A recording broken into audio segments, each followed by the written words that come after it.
T'es dentiste, débordé par les rendez-vous, sans possibilité de prendre de nouveaux patients, constamment en retard et dépassé par la montagne de paperasse, arrête tout.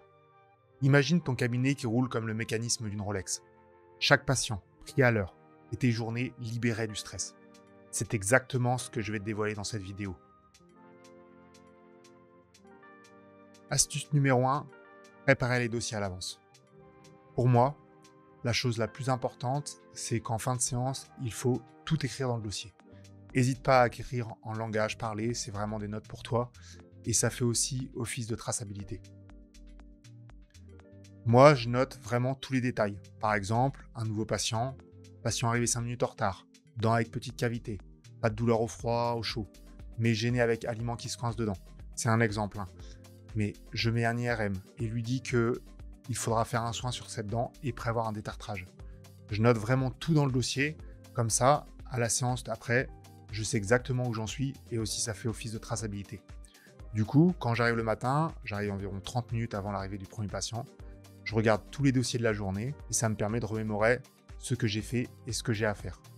Je prends le temps le matin pour visualiser tous mes actes, comme un peu un skieur au début de course d'un slalom. Astuce numéro 2, optimiser la préparation des rendez-vous. Je concentre tous les rendez-vous les plus faciles intellectuellement et techniquement en début et en fin de matinée. C'est-à-dire qu'en début et en fin de matinée, j'ai tous mes rendez-vous qui sont assez faciles, que ce soit mental ou technique. Et en début et en fin d'après-midi, quand je suis moins frais intellectuellement et quand j'ai moins besoin d'être bon techniquement. Et oui, on n'est pas des machines.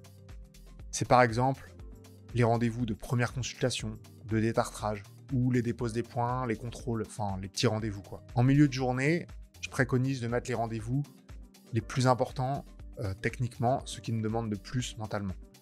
C'est des rendez-vous qui sont pré-bloqués dans mon planning et qui se débloquent que la semaine d'avant, si jamais personne l'a pris comme rendez-vous. Je les réserve pour les actes techniques, endo, chir, empreinte, pose de bague, etc.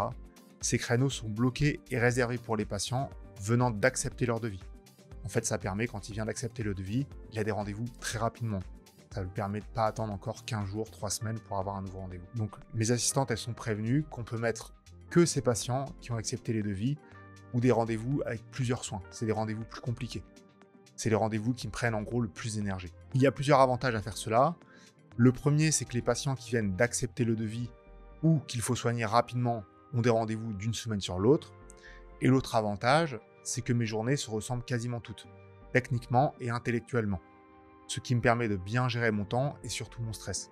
Sans avoir une journée où j'ai l'impression de courir partout et l'autre de me tourner les pouces. Vous savez sûrement de quoi je parle. Si tu veux savoir comment on paramètre ces plages horaires avec des règles particulières sur Logos, parce que c'est le logiciel que j'utilise, dis-le moi en commentaire et je pourrais te faire une vidéo sur mes astuces Logos. Astuce numéro 3, former et responsabiliser l'équipe, plus automatiser en utilisant l'IA. Je délègue énormément de tâches qui font la différence au final.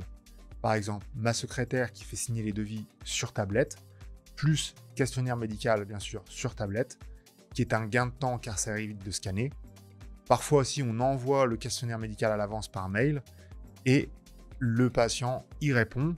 Après, on peut intégrer toutes ces données directement sur Logos. Elle donne aussi les rendez-vous, donc elle gère mon planning plus celui du patient et parfois c'est très compliqué de trouver une concordance de planning entre celui du patient et le mien. Elle fait passer la carte vitale et fait régler. Elle envoie les devis, les ordonnances et les courriers aux confrères ou aux patients. Tout ça, je l'ai déjà pré-paramétré dans Logos pour que ce soit plus simple pour elle. Avec les nouvelles fonctionnalités Logos, il est possible facilement d'organiser et d'anticiper les courriers. D'ailleurs, dites-moi en commentaire si tu veux que je te montre la fonctionnalité que Logos a mis en place pour rédiger avec l'aide de l'IA les courriers. Ensuite, pour gagner du temps, on dialogue via la messagerie instantanée avec ma secrétaire, même si on se trouve à seulement quelques mètres. Ça m'évite de sortir du cabinet et de perdre le secret médical en parlant avec les patients à l'accueil. Chaque minute optimisée, c'est du stress en moins accumulé. Mon assistante, quant à elle, arrive 30 minutes avant l'installation du premier patient et part 30 minutes après le dernier patient. Pareil entre midi et 2, bien sûr elle est payée, c'est dans son contrat. Ça lui permet en début de journée de préparer toutes les séances et en fin de matinée ou de journée de gérer la stérilisation. Comme ça, le reste du temps, elle est à 100% avec moi au fauteuil. C'est elle qui installe les patients, qui les désinstalle, qui les installe aussi à la radio Encore une fois, chaque minute optimisée, c'est du retard en moins dans l'agenda. Astuce numéro 4, envoyer les soins difficiles. On ne peut pas savoir tout faire. En sortant d'études, je voulais tout faire. Les retraitements, les implants, les sinus, les dents de sagesse. Je me suis vite rendu compte que certains actes me stressaient beaucoup et aussi que techniquement, j'étais pas du tout à l'aise avec certains. J'ai donc appris à trier les soins que j'affectionnais et aussi que techniquement, je me sentais plus à l'aise. Bien entendu, je reçois tous les patients, mais ensuite j'adresse s'il y a besoin en fonction de ce qu'il y a à faire. Par exemple, je ne fais plus de chirurgie, plus de retraitement, et la paro, je l'adresse à ma consoeur. Les plans de traitement avec une forte demande esthétique, c'est les choses sur lesquelles je ne savais pas du tout faire, et je me sentais pas du tout à l'aise de faire quelque chose de très esthétique, donc j'adresse.